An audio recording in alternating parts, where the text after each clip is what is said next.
So, hello everyone. My name is Erica Barr. And if you attended the welcome or if you missed the welcome, just to remind you, I am the director of the NIH Community College Program. And so it was a pleasure of mine as well as my colleagues in the Office of Intramural Training and Education, as well as my colleagues across the NIH who served as panelists to serve you today, to plan this event and also to participate in this event. So, it is our hope that you are walking away feeling like you have a better sense of various career options, that you are encouraged as you continue to pursue your educational goals, and that you're just excited about your future. Um, this session is going to be a bit different from previous sessions because the first part of it is going to be focused on you gaining some experience during the summer, or even some of the things that we discussed will probably be even during the school year. We are definitely at a different time now, right? We are in the middle of a pandemic. So many of the experiences you would have normally gained, or the traditional experiences, may look a little different now. And so I just want you to kind of keep that in mind. COVID has actually affected our program, just to let you know, kind of sort of at the beginning of the presentation. The NIH, we have just opened our general summer internship program. However, the Community College Summer Enrichment Program, we are at this point obligated to our 2020 cohort because, as you remember, last year we had to cancel everything. And so we had a group of students who were accepted for the 2020 cohort. And we want to first ensure that they are able to gain some experiences. However, I would still like you, and as I stated in the email that I sent, I still want you to be a part of this session because I am going to talk about the Community College Summer Enrichment Program. I'm going to talk about the NIH Summer Internship Program in general, and then give you some insight on how you can be creative in other ways that you can gain experience. And then we're going to end the session with you actually hearing from CSEP alum, which I always think is the most important part of the session, about their experiences, and we'll open it up for questions and have some discussion. So why do an internship? Why is it important for us to gain experiences? Well, it gives you an opportunity to sort of try on a career field. If you are interested in immunology, or if you're interested in being a physical therapist or any area of health, it's good to be able to kind of gain experience without having to commit to it for a lifetime. Usually internships are 6 to 8 to 10 weeks, so they are temporary. So you have that opportunity to just be exposed to the career field without having to fully commit. You're able to apply your book learning in a real world way. You are spending a lot of time virtual learning. You're spending a lot of time reading a lot of various, science books, biology, whether it be or anatomy and physiology, but you're able to read about a lot of concepts in theory. But whenever you have an internship opportunity, you're able to actually see those concepts in real life. Of course, you're able to expand your professional networks. I think a lot of times as community college students, it has been my experience from teaching at a community college, as well as, of course, being the director for the last 10 years, and talking to a lot of the students. You are busy. You are going to school, you are possibly taking care of a family, and you may have a part-time job. So your network really consists of maybe your instructors that you see, your classmates, and your family and friends. But in terms of having a professional network, having connections with various professionals who are actually doing what you're doing, or mentors who can give you some sort of insight on what your interests are, that's very important. And so by going through and having an internship experience, you're able to kind of expand that network beyond just your personal network. you're able to find those role models and mentors. Um, Having a mentor is so important, and you may not only just need to have one. If we go back and think about all of the panels throughout the day, the awesome discussions, that was a common theme. Being able to identify role models and mentors uh, that can actually guide you. And even I think Dr. Milgram, she talked about, having mentors and having someone to talk to in order to even stay well and in order to stay well. Learning work and life skills, very important day to day, getting up, going to school, or going to a job, having to be there 9 o'clock a.m. and work until 5 p.m. Other life skills, organizational skills, time management. So all these things are important when it comes to an internship. So the NIH, we have our summer internship program, and as I stated, the application is now open. It is an 8 to 10 week research experience. It is open to all students from we have a high school summer internship program. It's open to college students all the way up through graduate school. And the goal of the internship program is to really give you that intensive research experience to be able to use the scientific method and go through it and have experiences at various projects. Of course, we have an entire curriculum. Last year, our curriculum was 100% virtual. This year, we will definitely have a virtual component. And it gives you the opportunity to take part in various professional development workshops, personal development workshops as well. Have access to pre-professional and graduate advising. Many of you are now considering you're thinking beyond even undergrad and thinking about going on to graduate school or professional school. So we have those opportunities for you to meet with career counselors as well to talk about what your goals are. And then at the end of the summer, we normally would have an end of summer poster session, which you're able to participate in our poster day and present your research. So the application is now open. There is the website, training.gov programs/SIP. We have so many resources for you in terms of the application process. I will touch on it a little bit, but also if you have questions, you can send them to the Q&A. You'll also please look for the chat button, and in the chat area, you'll see information regarding links to applying to the summer internship program and other resources that can help you through that process. So within the NIH summer internship program, there are several sub-programs, and these sub-programs have various community of students that we are that we are focused on. So we have the High Step program. This is for high school students. We have Amgen Scholars, GSOAR, and then we have the CSOAR and CSEP program. CSEP is the Community College Summer Enrichment Program for community college students, but I also have CSOAR highlighted as well. Because I did state to you that at the present moment, our sub-programs are not taking new students. So many of you may ask the question, well, if I am currently a community college student and this is my second year and I'll be transferring to a four-year school, am I going to miss out on the opportunity to participate in one of these sub-programs? And my short answer to you is no, because CSOAR is a program that is for students who are at four-year schools or universities who have not gotten the opportunity to conduct full-time research. And so if you are presently a community college student and you're transferring, then I encourage you next year to apply to CSOAR. There are many components of CSEP.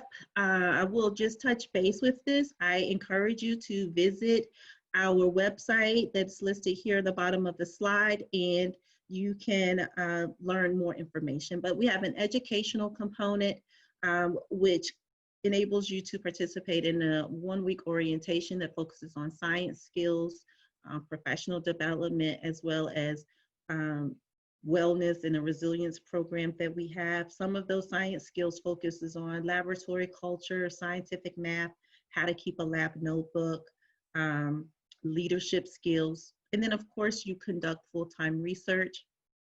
And you participate in a number of post-laboratory activities. You are matched with a research mentor. And with that research mentor, you learn what your project is going to be about. You learn the techniques that's associated with your project. And then you also attend many of the lab meetings, journal clubs, and other activities within the Institute.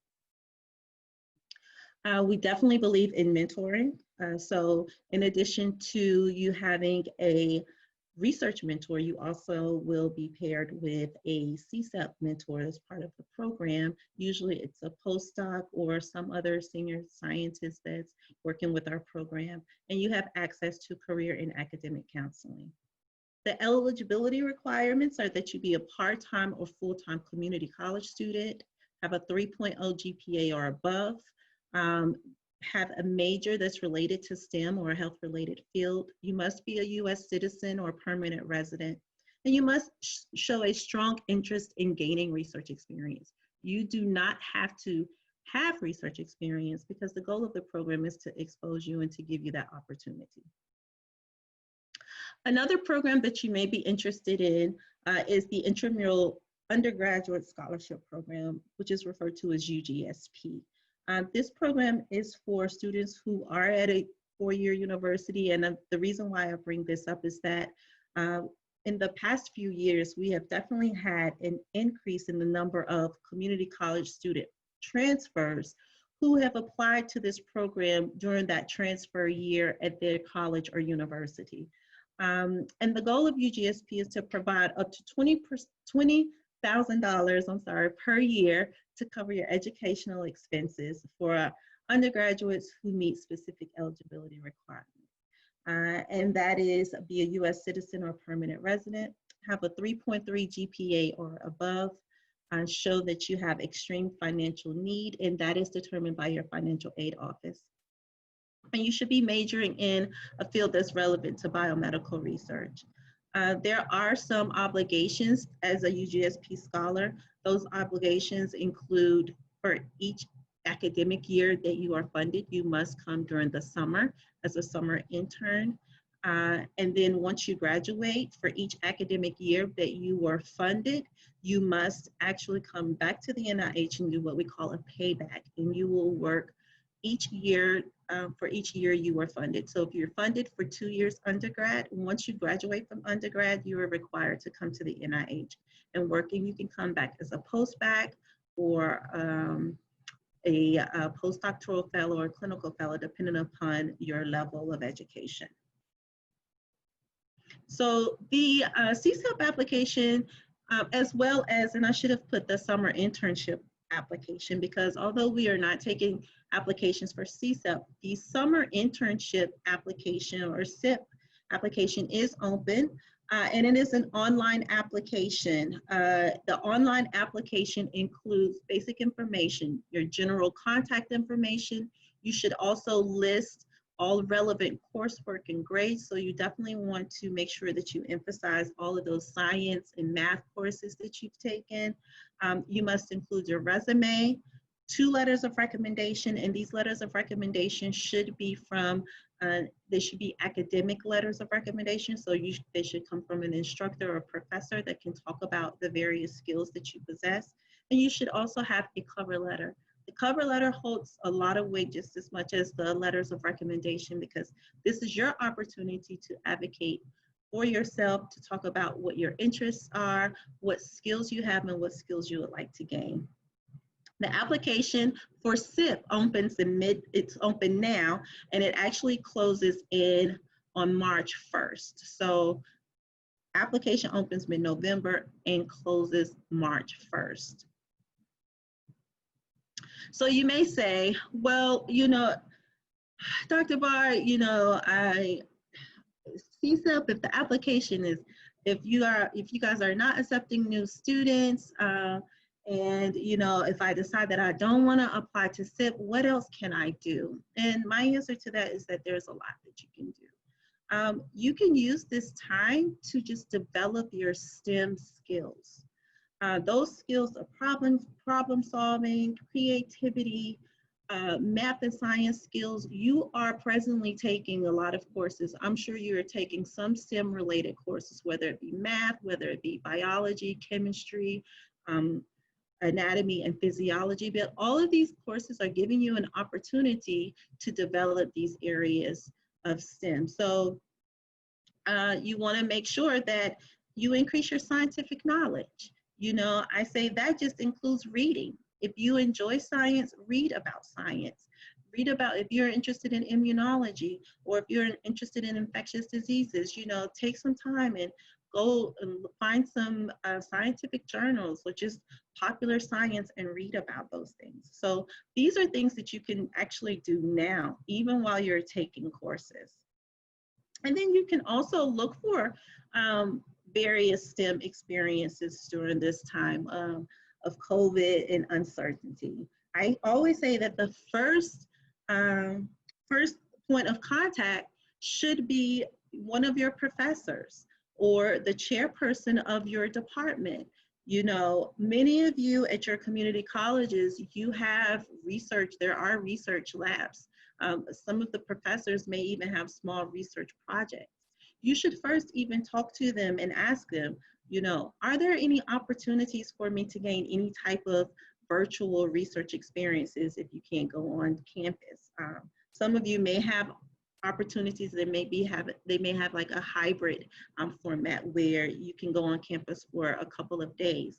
But the first thing you should do is ask, are there any opportunities that you can maybe have a side project or any opportunities that your professors may know about? Of course, you can apply to the NIH SIP. The application process is that you submit the application and then you conduct searches to look for investigators who are actually conducting research in your areas of interest. We have a number of databases and search engines that you can use. I will make sure that you get links to those databases and also links to, again, the resources that are available. Look in the chat and I'm sure you'll see a lot of resources that are available to help you with that application process. But you should look for investigators who are conducting the research that you're interested in. Email those investigators.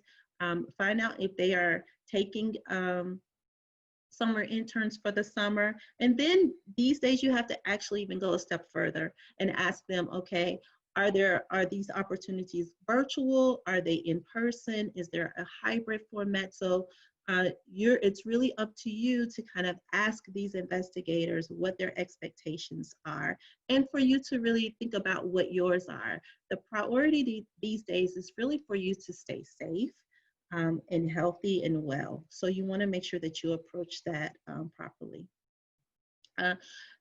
The NIH, we will also have some sort of online virtual curriculum that will be open to the public. We're in the planning stages now. So what I would encourage you to do is to continue to visit our website, look for updates, look for opportunities that you may participate in. We have a listserv that's for students who are trainees outside of the NIH. And so by joining the listserv, you'll receive notifications of any opportunities that we have. Last year, we had an entire online virtual curriculum that focused on various different science skills and gave you opportunities to participate in various workshops. So I encourage you to join that community as well. There are other opportunities, maybe even at the local universities. For an example, Howard University, they have a summer health professions education program. This is a 6-week free program that will allow you to be exposed to various areas of medicine and dentistry. And so if you are interested in medicine or dentistry, I encourage you to look for opportunities within this program as well. This is a good program because they have opportunities across the United States. And so, especially during this time of travel, if you are attending our conference and you are on the West Coast or Midwest, you're like, well, I'm not on the East Coast, then there are opportunities within this program, and I'm sure other programs as well, where you can look for things that are local. And then I want to complete this by saying, prepare. All of this is preparation. I know that you say, well, it's almost 2021 and I have to wait. And if you really want to be a part of CSEP, you're like, I have to wait until 2022. That's so long. Well, I say to you that time goes by very quickly. For me, it feels like I was able to blink twice. It was January 2020, and now we're already in November. And so it's never too early to just prepare. And that preparation means sitting down, really taking some time to reflect and think about, number one, if you need letters of recommendation, who would submit those letters for you? And if you can't think of anyone, this is your time now to kind of build relationships with your professors. And I know it's a virtual world right now, but this gives you time to do that. Seeking out mentors, people who could actually write you really good letters of recommendation.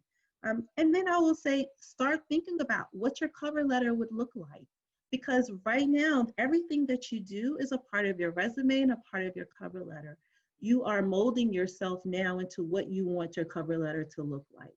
So, you think about, what type of science am I interested in? What type of skills would I like to gain? What type of skills do I have? These are all questions that you can begin to think about, sit down, journal about, so that whenever you are creating your cover letter, it can be a really good, heavy cover letter that whenever reviewers are looking at your application, they know exactly who you are. So these are things that you can actually do now to kind of prepare for your future. So just some general thoughts as you enter into this application season and start applying and seeking out opportunities for the summer and beyond. Just keep these things in mind, that professionalism matters. Look for programs, look at their application deadlines. Start now with the application process. Read their FAQs on their websites. Talk to your teachers. Once you start that application process, make sure your contact information is correct and make sure that you're reading your emails periodically and responding in a timely manner. And just also the basics is just proofreading everything that you submit. And that goes to, having those mentors to kind of review your cover letters. If you have questions about the NIH summer internship program, I encourage you, please reach out to me. I can talk to you. I can talk you through the process. And this is the time to start early. Okay. And with that, this is some information. I have Dr. Daryl Murray's information on here. If you are interested in UGSP, I have some other links here as well. And as I said, you can reach out to me and I can answer any additional questions that you may have. With that, I would like to transition our session to the CSEP alum panel. I think that, it's one thing for you to hear about opportunities and, you're like, oh yeah, they have this great program at NIH. But, a lot of times it just takes being able to hear from others who've experienced or who've sat in the seat that you're sitting in, and thinking about your future and hearing from them to say, how did they maneuver from going to a community college to now doing things that they love, having a career path that they love, or they're on the way to that career path. So with that, I'm going to stop sharing my screen. And I am going to ask that all of my panelists will turn on their cameras and unmute themselves. And while they're doing that, I can look at the questions. Due to COVID and virtual learning, getting to connect and represent my skills as a student beyond my grades has been very difficult. How would you suggest I go about requesting for an academic recommendation letter from my teachers? Well, I think the first things you have to do, and you may have to think of prior to COVID. I know, especially if you are, maybe this is your first year at a community college, or, even if it's just your second year, you may have to think about, okay, well, prior to COVID, how did I do in my classes? What teachers, if I needed to go to a teacher and ask a teacher for a recommendation, who would I go to? Because it is kind of difficult to connect during COVID. So I would say right now, if you are applying, to think about prior to COVID, who could you connect with? And thinking about the future, sometimes it just really takes connecting and asking. A lot of the teachers have office hours, and sometimes it just takes, you have to take the initiative to contact the teacher, you know, set up a time and just talk to them about, I really just want to, I enjoy your class. I really just want to talk to you a bit about some of my career interests, some of my educational interests. And then building that relationship with your teacher, then you can feel comfortable asking for a letter of recommendation. So that's why I say this is the time to start now. You don't have to kind of feel too hurried, but please, again, think about prior to COVID. I know for us, it seems like COVID has been going on for 3 years, but think about what you did last year, and connect with those teachers. And so we are going to start our CSEP alum panel. What I am going to do is, and this is open for discussion, we have plenty of time. We have about a half hour. So I'm going to let the panelists introduce themselves. They're going to tell you what year they were in CSEP, a little bit tell you what community college they attended, and kind of a little bit about their path. And then I'm going to open up the Q&A. So think about your questions, put them in the Q&A, and we are going to start with Rita Anu, who she was a part of the very first CSEP class in 2010. So Rita, we're going to start with you. Thank you. Hello, everyone. My name is Rita Anu. Like Dr. Barr said, I'm a CSEP alumni from 2010.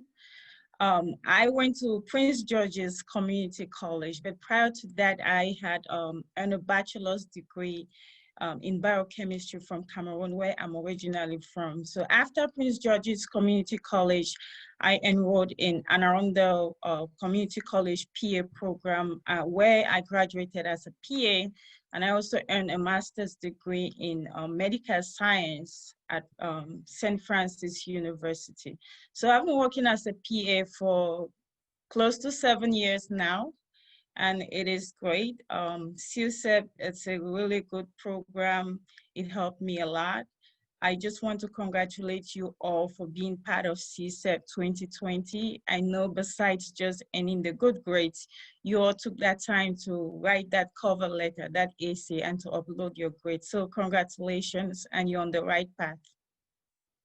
Thank you. And then we're going to work our way up from 2010 to 2014. I should have gotten some people from 2012 and 2013, huh? So Yi, you're next. Yes, hi everyone, I'm Yi. So I originally come from China, and I went to the community college day at 2013, and on the same seat as you. And then I was very inspired by the program offered by NIH, and I was inspired by several panelists presenting in this program. So I write to one of the panelists was at 2013, and she wrote me back, and was Dr. Lauren Woods. And at that time, then I applied for the CSAP, and I was in the CSAP at 2014. After graduating from Montgomery College, then I transferred to University of Maryland, Baltimore County. And over there, I got a degree in biology. Then I did 2 years post-bac at NIH, and to explore my enrich my experience in apply for graduate program, and also explore my career options. And then I got into the Virginia Commonwealth University, the genetic counseling program, and just graduated at 2020, and now as a genetic counselor working at the National Cancer Institute. Thank you. Thank you. Asla De? Hi everyone, I'm Asla De Elfani. I was in Howard Community College, Maryland. when I attended NIH Community College Day in 2014. And then I learned about the program. I applied for the program, and in summer 2015, I was a part of the CSEP program. I can say it was a start for me to come to NIH. Still, I have the active badge of NIH. It is a beginning, never goes to end. I learned a lot. It was a wonderful, wonderful opportunity for me to build relationships, make lifetime friends, get mentors, and yeah, and also learning about pharmacy. And then after Howard Community College, I applied for University of Maryland. I get my pharmacy degree this May 2020. When I was in pharmacy school, I decided to become dual degree. So I did Master of Palliative Care and Hospice, and I just graduated 2 months ago. Cool, congratulations. Thank you. And then John Carlos, I didn't realize you guys were both in the same class, so that's great. Okay. Hello, everyone. My name is John Carlos. So I went to Atlantic Cape Community College, and I actually first heard about the program from one of the 2014 alum who also went to Atlantic Cape Community College. And so he told me about it. Then I looked into it, and since I wanted to get some research exposure, I applied, and obviously I got in, and I had a great experience. So then after I finished the program, I transferred to Stockton University, which is also in South Jersey. And since then, I've gotten my bachelor's of science, my bachelor's of science in biology. And afterwards, I applied to what's called the NIH Academy, which is a program that focuses on health disparities. And so I've been doing my post-bac at NIH since September of 2018 until now. And currently I'm also applying for medical school. Okay, great, thank you. So first of all, I want to say that I am very proud of all of you. You are doing well. And I'm gonna just start in, as I stated, we'll take Q&A. I'm gonna let a few questions come into the Q&A, but I'm gonna start off by just asking you all in general, what were your feelings? Because whenever you applied to CSEP, I think many of you, or when you came to NIH, you were seeking out this research experience. How did you deal with the feelings of not having research experience and then applying to a research program? Because I think many community college students want to apply to different programs, even if it's not just CSEP, but other programs that may be research-based, and may feel a bit intimidated by the fact that they haven't had any experience. So how did you deal with those feelings, if you felt them? And we can start with anyone, whoever wants to start first. Okay, I'll start. So as I just stated, it was my first research experience. So I really didn't know what to expect or really what my role was going to be. I mean, I know it was a summer intern and that I would be working on a project, but it's just like, it takes the scientific method and it like really applies it to what you're doing. And that's even if it's clinical research. So I found it was very helpful to have, meetings weekly with my mentor, at least twice a week, and try to communicate really where my concerns were, whether it's I'm not understanding what we're trying to do or how am I supposed to approach this, because I think it's really different starting research at a university versus the first time it being at an institution as prestigious as NIH. So you're really walking in like kind of cold. It's like you kind of be pushed into the pool without really knowing how to swim. But it's only like that temporarily. It's kind of an imposter fear. So I think having your main mentor and also having several other mentors really helps out in the process, and taking initiative too. I think that's a big part of it. I mean, there's other things I want to say, but I want to hear what everyone else has to say. Okay, great. So nice of you, John Carlos. Thank you.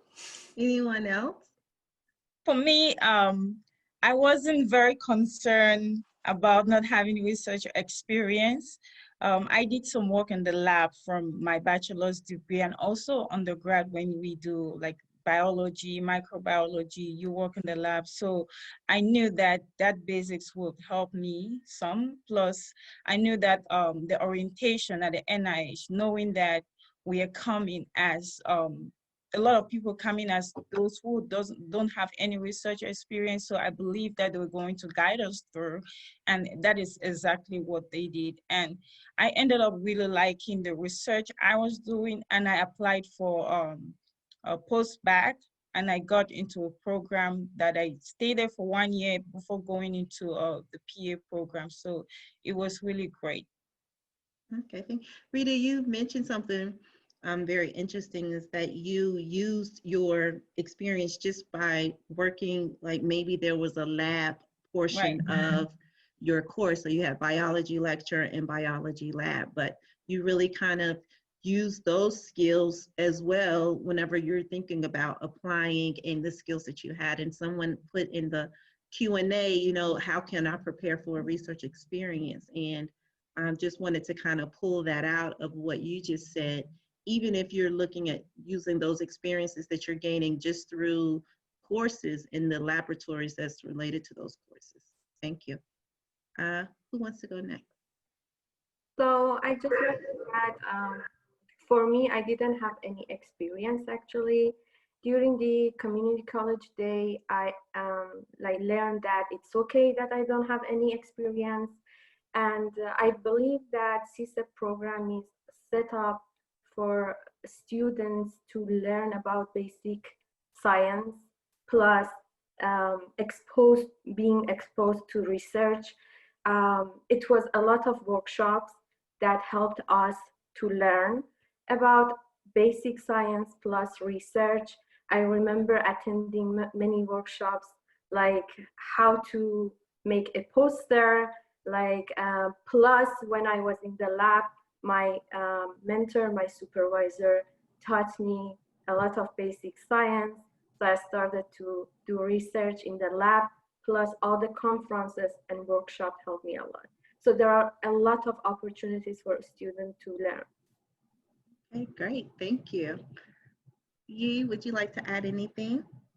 Sure. I think on top of everybody said, I agree with everything. And I do appreciate the mentorship even in the CSAP program, and also Montgomery College, where I am, and still in touch with several of my mentors. Right now is a really very good friend. Is a lifetime mentors. Yeah, and another thing I can add on to, if you feel your research experience is lack, is a good, I think one good thing you can do is read the research papers. And when you're applying to a laboratory, you think that's a good one fit for you. And I would going to look up the PI, what is that PI's published paper.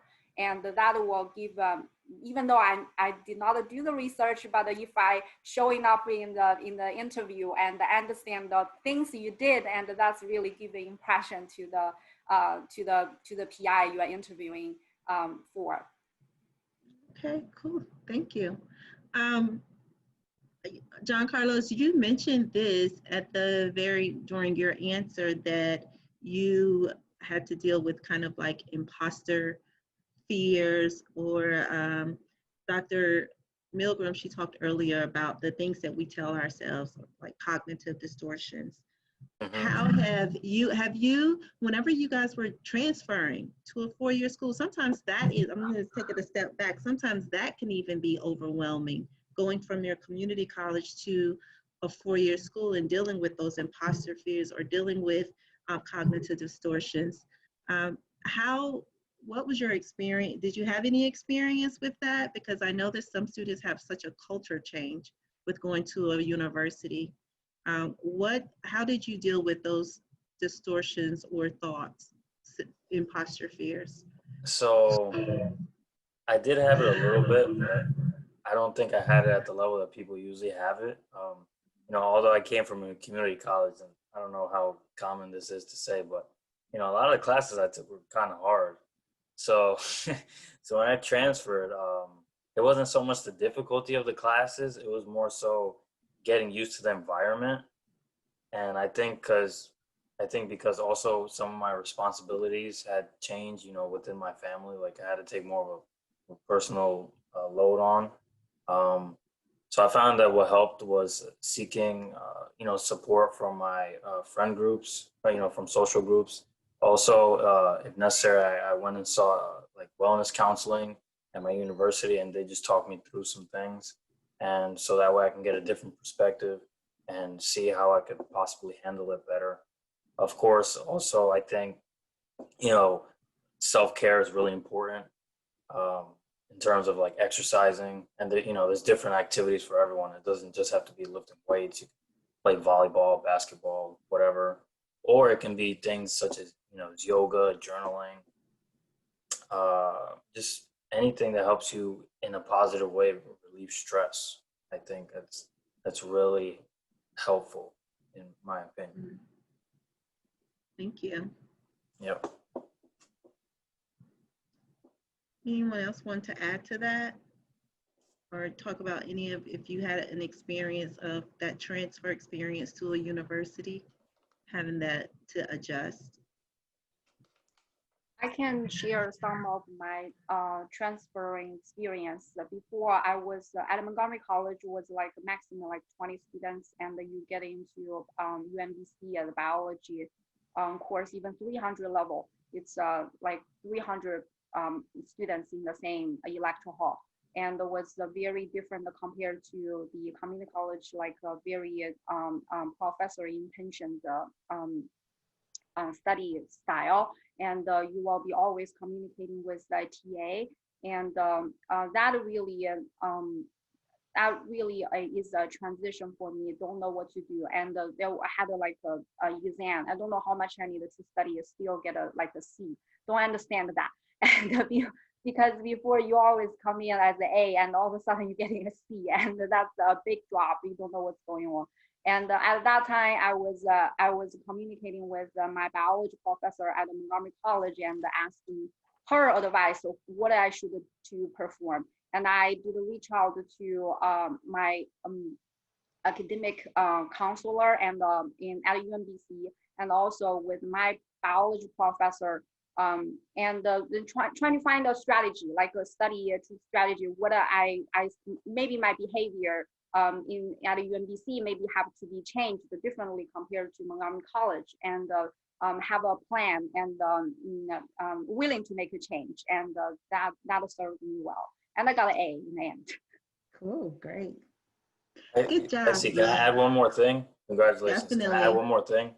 Yes. One thing that was a little bit of an obstacle was the fact that when you go from a community college to university, the professor is dealing with so many more students, so it's harder to get a hold of them in terms of office hours. So you really have to like take the initiative to email them so they can have that time that you need for whatever gap you're having in the class.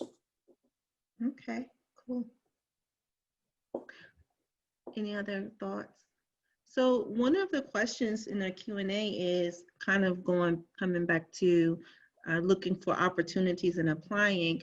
How was the application process for you? And what did you do? What were some of the things you did to make sure that you had a really good application? Because again, trying to kind of pull from their different experiences. And I know with CSEP, as well as probably with other programs, your cover letter carries a lot of weight, and also those letters of recommendation. So how was the application process for you, and what did you guys do to ensure that you had a competitive application?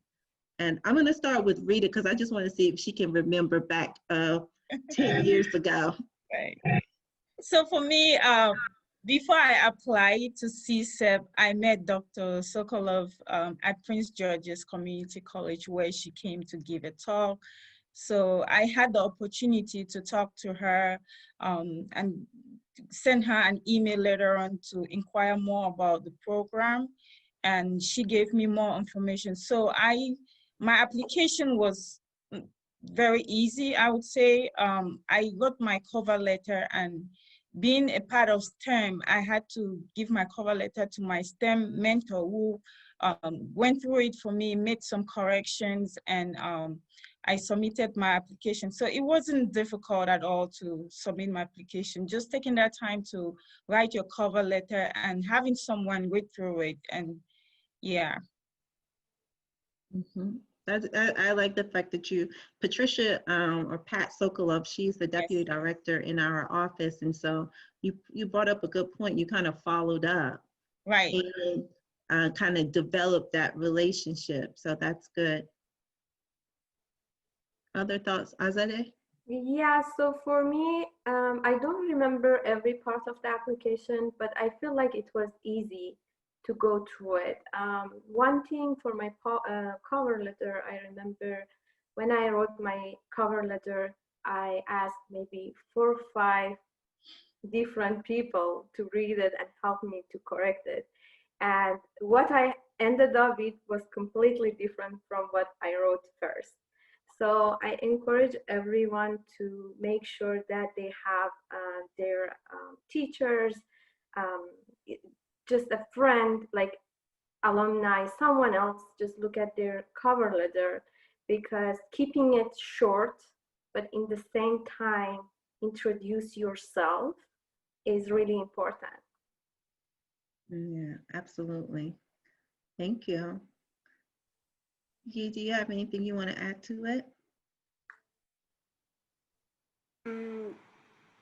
I think for my cover letter, I still remember, even though it's 6 years ago, and with so many drafts, many time revising, and also I at the 2013 the community college day, I met a dentist who is a panelist, Dr. Barr brought in, and I saved his contact, and he looked at my cover letter and did a revise for me. So I think it's good to like everybody was reiterating, having several different aspects to look at it. It's a very good way for the cover letter writing. Yeah, and so that means not waiting to the last minute, so allowing yourself to show it to multiple people to receive feedback. One of the questions in the Q&A is, what makes a desirable applicant for the research program? Also, do you have any suggestions on how to stand out? I will say, just taking the first part of it, is to really show that you have a genuine interest in gaining research experience, and to really highlight the skills that the STEM related skills that I just mentioned, highlighting those skills, the fact that you have, problem solving skills, highlight your critical thinking skills, even your written and verbal communication skills. So you really have to sit down and think about, okay, these are some of the critical skills in research, and think about, what experiences have you had, even if it's a non-research, but even if it's just a history class of just writing, or, English class or math class, but thinking about what experiences and skills that you have. And Rita mentioned earlier, going back to and showing a genuine interest, even if you have to bring out a concept from like a biology class that, I've had many applicants sit down and think about and talk about, they are really interested in immunology, or people are interested in various areas of public health. And just by reading about those areas, they may not have experienced it themselves, but they're able to write about those experiences or write about those interests. So that really can kind of help you stand out from other applicants, all of the other 4.0 applicants, or all the other applicants, but really being able to kind of highlight those skills. Do you guys have any how did you think, would anyone like to share ways that you felt like you stood out, or what did you do to make sure that your application stood out from everyone else? I would say also to talk about yourself. Some people really get stuck in just talking about the research or talking about science, and you want to make sure that your application is holistic. You're not just a student, you know, you're a whole person. So talking about a little bit of personal experiences, challenges that you've overcome. That takes me to another question. Someone asked, the question was, how did you overcome any academic or professional challenges while in CSEP? So you can either talk about any academic challenges you may have had while in community college, or if you had any challenges while you were in CSEP that you could recall, and how did you deal with those challenges? Yes, John. I can talk about that.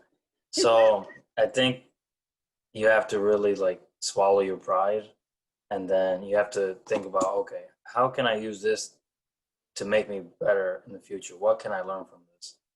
And then after you do that, you go to one of your advisors at your school, and you try to talk out,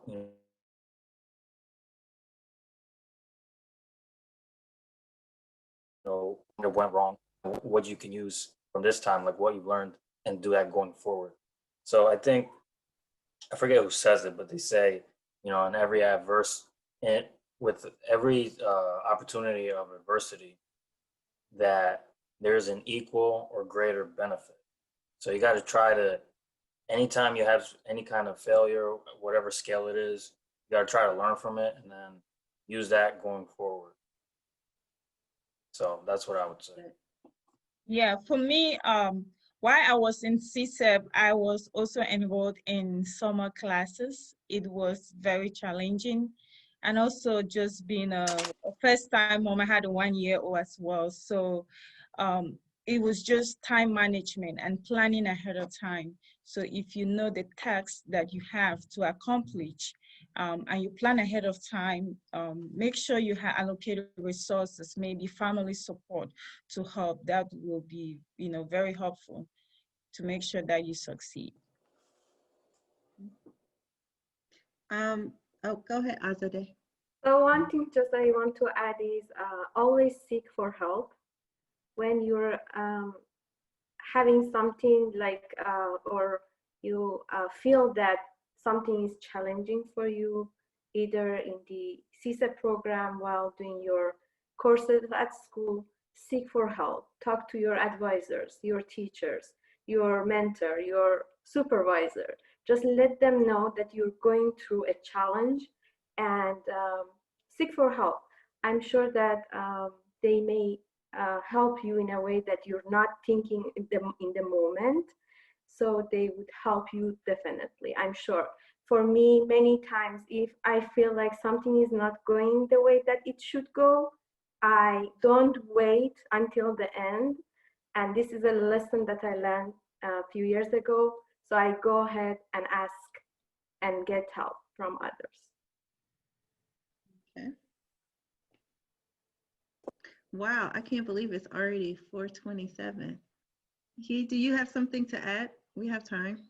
Okay. One thing I want to add is everybody was talking about how to overcome, and I think one important piece is how to balance. And when you're facing failure, it's a lot of stress, and it's at that point of time, I think it's very important to take care of yourself and self-awareness, and to I like the body mindset, and able to like talking to your friends and release some stress. That really help you, even though it's a different way to facing difficulty and directly to solve the problem, but actually it will be benefited in the overall, like Dr. Barr said, is a holistic way of looking at the life as a whole.